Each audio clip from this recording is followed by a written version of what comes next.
दोस्तों आज का प्रसंग है कि पापी मनुष्य के बुरे दिन कब शुरू होते हैं और पाप का घड़ा कब तक भर जाता है। तो दोस्तों वीडियो शुरू करने से पहले मेरा आपसे एक अनुरोध है, यदि आपने अभी तक हमारा चैनल सब्सक्राइब नहीं किया है तो प्लीज़ आप हमारे चैनल को अभी सब्सक्राइब कर लें, क्योंकि आपका एक सब्सक्राइब हमारे लिए बहुत ही महत्व रखता है। देखिए दोस्तों, कई साल पहले एक राज्य में महामारी फैल गई। उस महामारी से प्रजा में हाहाकार मच गया, क्योंकि बहुत से आदमी, औरतें, बच्चे, बूढ़े उस चपेट में आकर मरने लगे। दोस्तों सबने मिलकर के राजा से गुहार लगाई कि पास के किसी राज्य से कोई वैद्य को बुलाया जाए ताकि बीमारी पर काबू पाया जा सके। दोस्तों राजा मान गया और खूब सारा धन देकर के अपने एक मंत्री को दूसरे राज्य से 2-3 वैद्य और बहुत सी दवा लाने के लिए भेज दिया। अब दोस्तों क्या होता है कि इतना सारा धन ले जाते हुए मंत्री के मन में खोट आ गया और वो मंत्री मन में सोचने लगा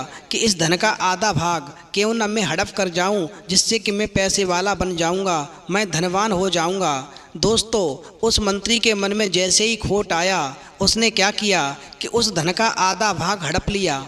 और दोस्तों एक योजना के अनुसार उस मंत्री ने वो हड़पा हुआ धन एक खेत में जाकर के गाड़ दिया। अब दोस्तों वो मंत्री दूसरे राज्य पहुंचा और उसने दूसरे राज्य में पहुंचने के बाद में 3 वैद्य अपने साथ चलने के लिए तैयार कर लिए और उन वैद्यों से पूछ करके कुछ दवा भी खरीद ली। अब दोस्तों दवा और वैद्य का इंतजाम करने के बाद में वो मंत्री जो था वो वापस लौट आया। दोस्तों अपने राज्य पहुंच करके उसने एक धर्मशाला में सारी दवा रख दी और वैद्यों के ठहरने का इंतजाम भी कर दिया।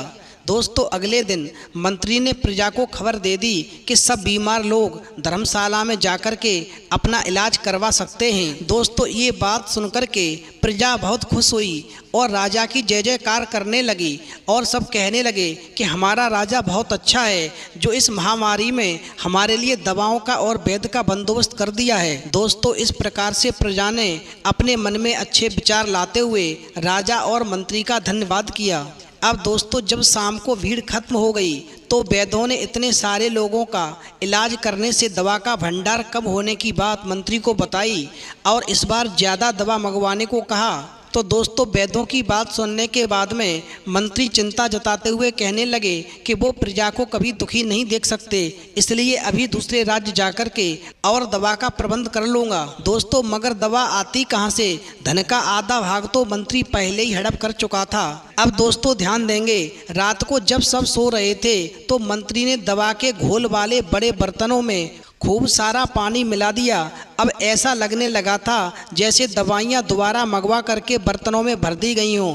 दोस्तों सुबह जब वैद्य जागे तो दवा वाले बर्तनों को भरा देख करके प्रसन्न हो गए और उन्होंने मंत्री की और राजा की बड़ी प्रशंसा की कि राजा हो तो ऐसा और मंत्री हो तो ऐसा, जो कि अपनी प्रजा की रक्षा के लिए हमेशा तत्पर रहते हैं। दोस्तों लोगों का इलाज चलता रहा, कुछ पहले से बेहतर हो रहे थे तो कुछ पर दवा का असर नहीं हो रहा था। वैद्य भी परेशान थे, आखिर ऐसा क्यों हो रहा है? दवा पहले इतना असर दिखा रही थी पर अब बीमारी पर असर कम क्यों हो रहा है? दोस्तों फिर भी बेचारे वैद्य मरीजों को देखते रहते और जल्दी ठीक होने का आश्वासन देते रहते। दोस्तों एक रात जब वैद्य सो रहे थे तो किसी ने जोर जोर से उनका दरवाज़ा पीटना शुरू कर दिया।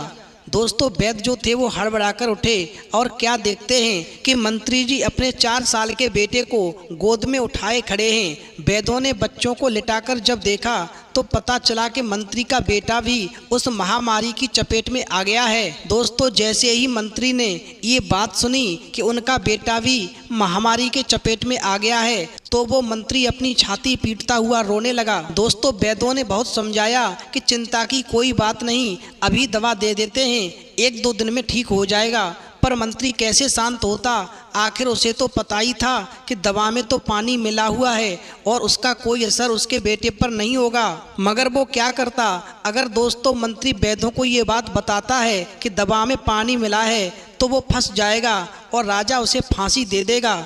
अब दोस्तों हार करके बेटे के सिरहाने बैठकर अपने बेटे के ठीक होने का इंतजार करने लगा। दोस्तों दवा में पानी की मात्रा ज़्यादा होने की वजह से उसके बेटे पर असर नहीं हुआ और 1-2 दिन के बाद ही मंत्री के बेटे की मौत हो गई। दोस्तों, बेटे की मौत ने उस मंत्री को पागल बना दिया और उसका पागलपन इतना बढ़ गया कि वह बड़बड़ाते हुए कहने लगा कि मैंने इस दवा में पानी मिलाया था। अब दोस्तों, जैसे ही ये बात राजा को मालूम पड़ी कि मैंने जो पैसा मंत्री को दवा लाने के लिए दिया था, मंत्री ने आधे पैसे की ही दवाई लाके दी और आधा पैसा उसने हड़प कर लिया और दवा में उसने पानी मिला दिया, जिससे कि महामारी और बढ़ गई और यहाँ पर लोग और ज़्यादा मरने लगे। दोस्तों, राजा ने उस मंत्री को बुलवा करके और कारावास में डलवा दिया और दोबारा से शुद्ध दवा मंगवाने का इंतजाम किया।